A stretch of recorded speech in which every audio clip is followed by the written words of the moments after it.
Hi everybody, my name's Koko. I'm your favorite minion. Today, I'm at Kamview Nordic Centre in Thunder Bay, Ontario, Canada. I'm going to interview Dave, the groomer. He's going to show us how to operate a PistenBully 100 and how the trails are groomed at Kamview Nordic Centre.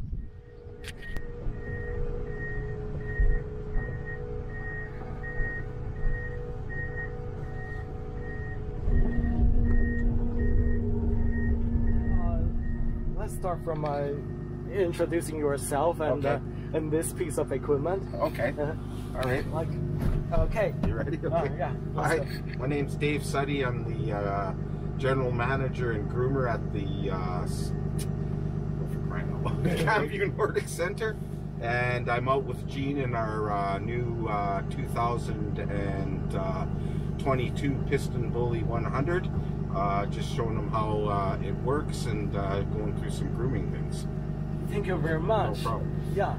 So now, would you mind talking about the console and the controls? Sure. Okay, so this console here, this controls lights on and off, signals on and off. There's a few buttons on here I'm not exactly sure about. This is to loosen and tighten the tracks, track tension. This is so you can float the blade. If I press that button, you see the blade goes down and it just floats, okay? And if I want it to come up and stay, I just press that button there and then it stays up. These are, that's a seatbelt warning. These are for your mirrors, okay? Adjust your mirrors. Windshield wiper back, windshield wiper front.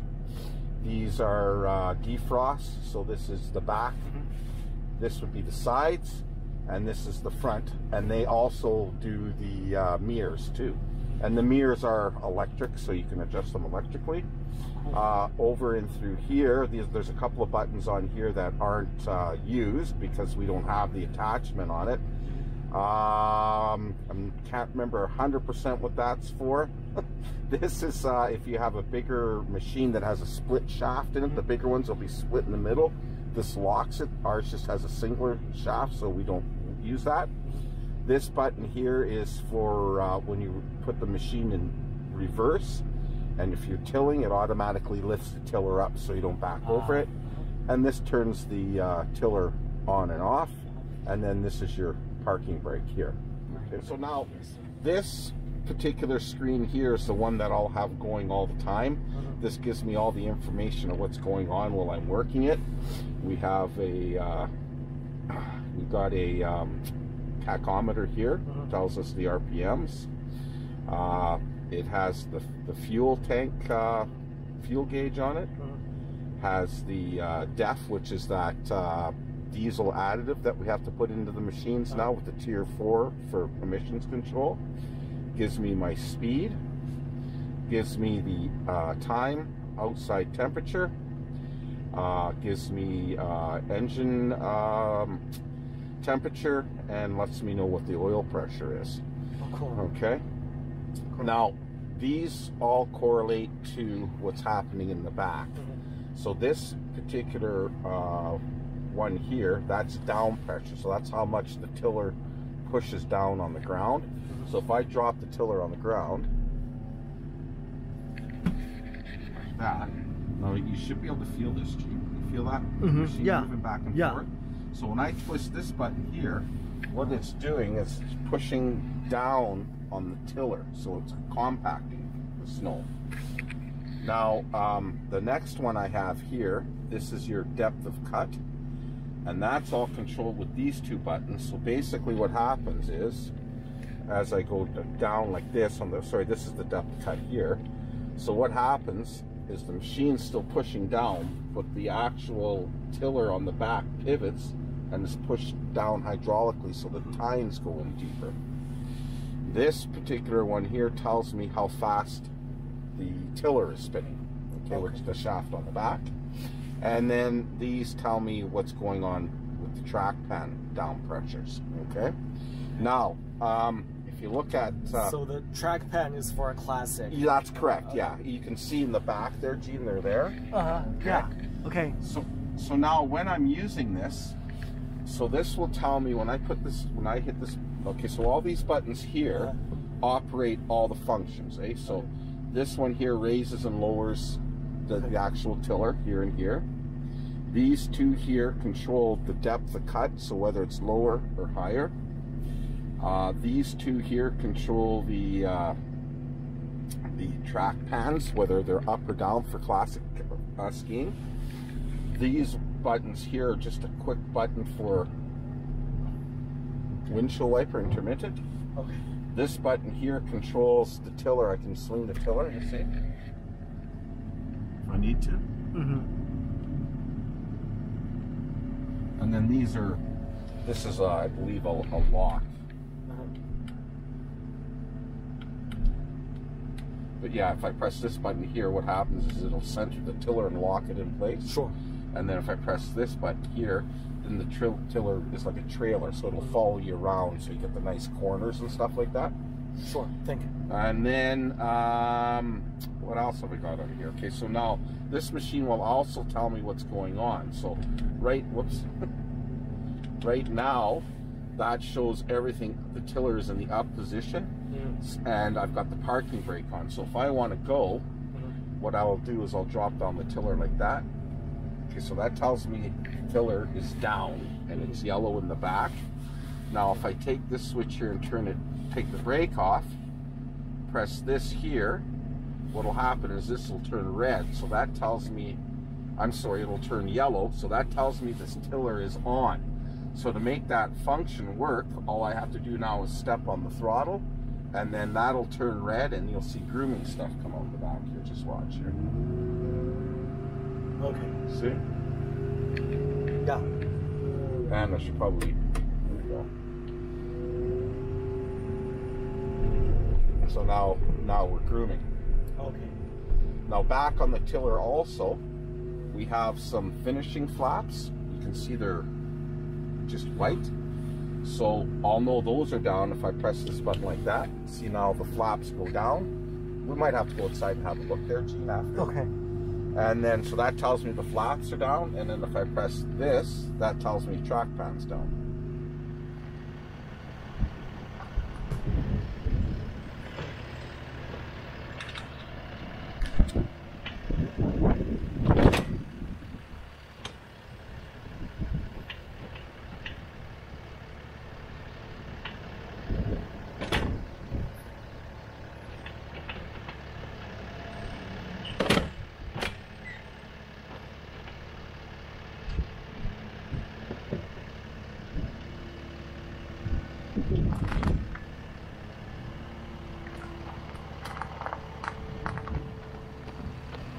This is the tiller here, eh? That's all. There's not very long teeth on it. They just spin around and fluff up the snow. It holds snow back up in here, and it kind of recycles it. And as it falls out, this is the comb that gives you the corduroy. Okay. Gotcha. So what we'll do is we'll make a turn here. I'll back in, and then we'll go and groom down to the stadium, and we'll do some stuff down there. So what I'm going to do now, okay, I think we're ready for action here, Gene.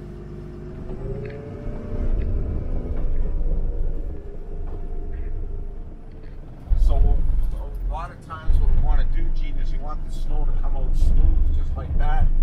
Get yourself some nice deep tracks. Sometimes you have to adjust your up pressures and down pressures and stuff like that. And at this time of year too, now that it's starting to get icy underneath, it doesn't push the track quite as nicely. And that attachment I had on the front just has a metal teeth on it. What it does, it just breaks the snow up a little more, makes it easier for the machine.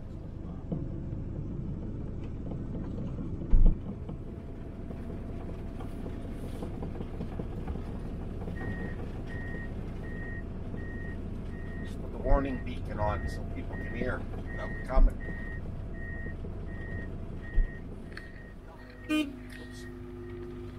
So now you can go in here too, you get information from it.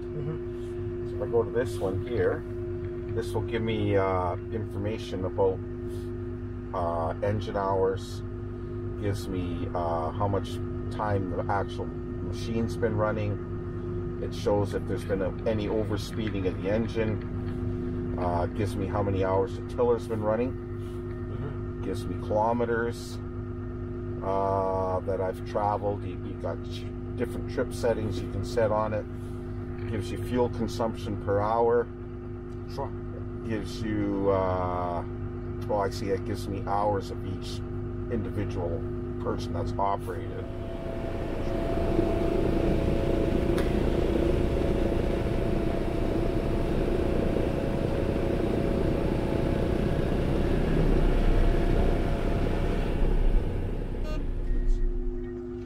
So now you can go in here too, you get information from it. So if I go to this one here, this will give me information about engine hours, gives me how much time the actual machine's been running. It shows if there's been any overspeeding of the engine. Gives me how many hours the tiller's been running. Gives me kilometers that I've traveled. You've got different trip settings you can set on it. Gives you fuel consumption per hour. Sure. Gives you, well, I see it gives me hours of each individual person that's operated.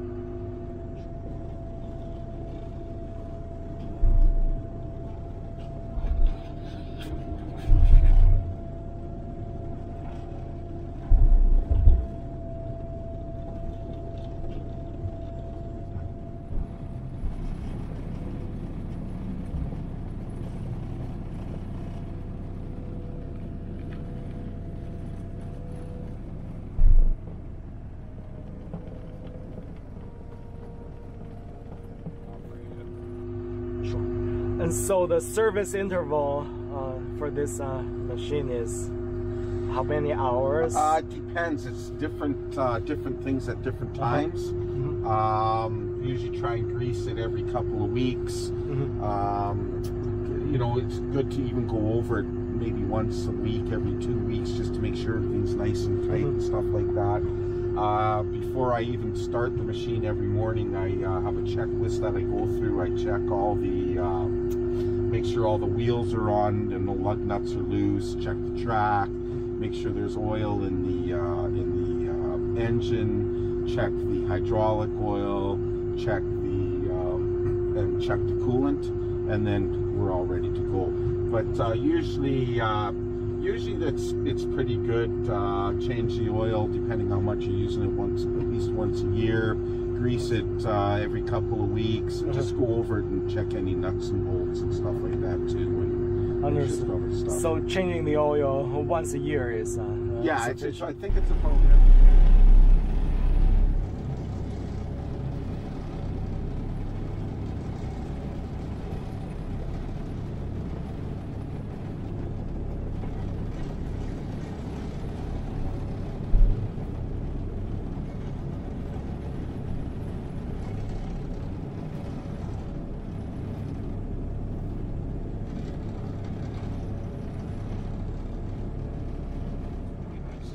It's been a really good machine. Compared to our old machine, it's a longer machine. It's got extra axle in it. It's got a different engine in it. It's got a 250 horse Cummins 6-cylinder diesel in it. It has the newest style tiller and stuff on it, and it's got the upgraded workstation and everything on it too. So the previous one lasted how many years? We had that for 14 years. 14, yeah, okay. Yeah. So what we figured we would do is, like, the machine was fine, but we had some extra money, and we could sell the machine. We got 100. We knew we could get about 100 grand for the machine, and we applied for that Trillium grant that we were successful on, and we got that. So we sold the machine and came up with a few extra bucks, and we got this. So that should keep us good for probably another at least 15 years anyways. So. Yeah, that sounds great. Yeah, and well, I have to say the Ontario government is really generous in providing so much support. Oh, they do. Yeah, they tend to like the sport you know, do things with sport and that, you know, include people and stuff like that. So it's all good. Yeah. And if you watch that track, those track pads are going to come down together. You see. And now we're pulling track.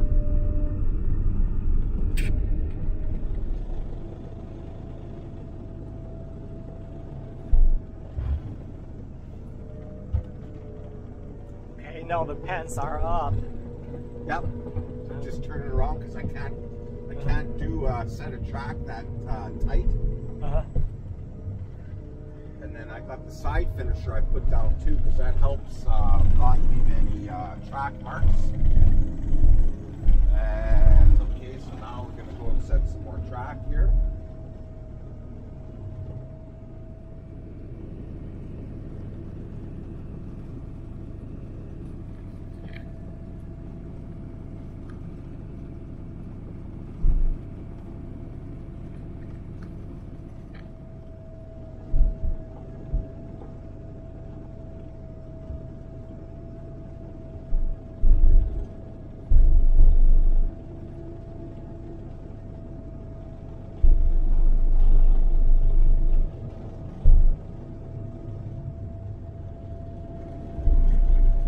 Like a carpet now, eh?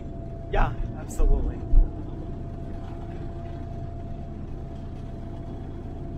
Beautiful corduroy. You betcha. Yeah. So, suppose you have all the dark technology available to you. What kind of power plant would you like? Oh, in this? Yeah, in a PistenBully, in a groomer. Oh, I like the diesels, the Cummins diesels. Yeah. Yeah, you like diesel? Yeah, yeah. And what about hydrogen power or fuel cell?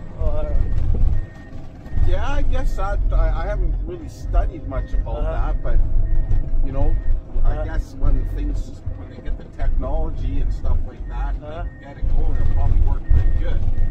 I know that they have some of these in electric models too, apparently too, but my concern is how long will it last and where, you know, if it runs out of juice partway through a room, then you got to go plug it back in and wait. Yeah, absolutely. And so, yeah, maybe a hybrid one will be good, yeah, easier. And maybe by the time this is ready to be replaced, they'll have something like that. Or that, you know, is a hybrid that works well, but I'm sure, I know they have some, and I think they use them.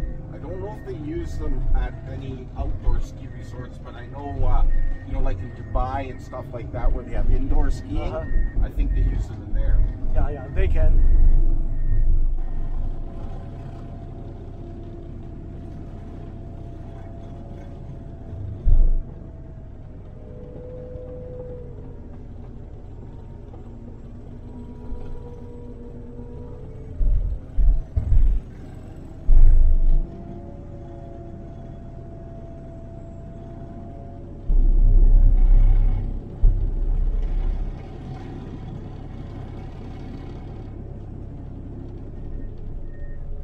So the price is like $380,000, including shipping. Yep. That was shipping from Vermont to Thunder Bay. Oh. And actually, it stops down in around the Toronto area first, and then it gets all set up in Toronto. So they'll put the computer in it, the blade on, put the tiller on, make sure everything's functioning properly, test it out, and then they ship it up to here.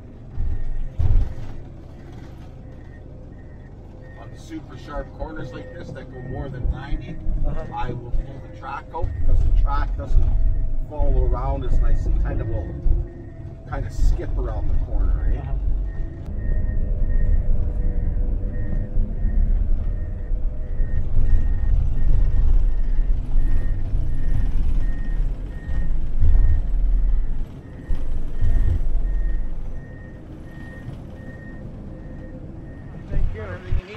Yeah, I believe that's all. Okay, right Okay, on, thank Dave. you very much. Yeah. Thank you, Dave. Koko's conclusions. 1. Let's be grateful to the groomers, the province, and its taxpayers. 2. Let's cherish every snowflake and every dollar of funding. Don't take anything for granted. 3. Please like, share, and subscribe. This way, you can support skiing in Ontario. And last but not least, please buy Koko a coffee.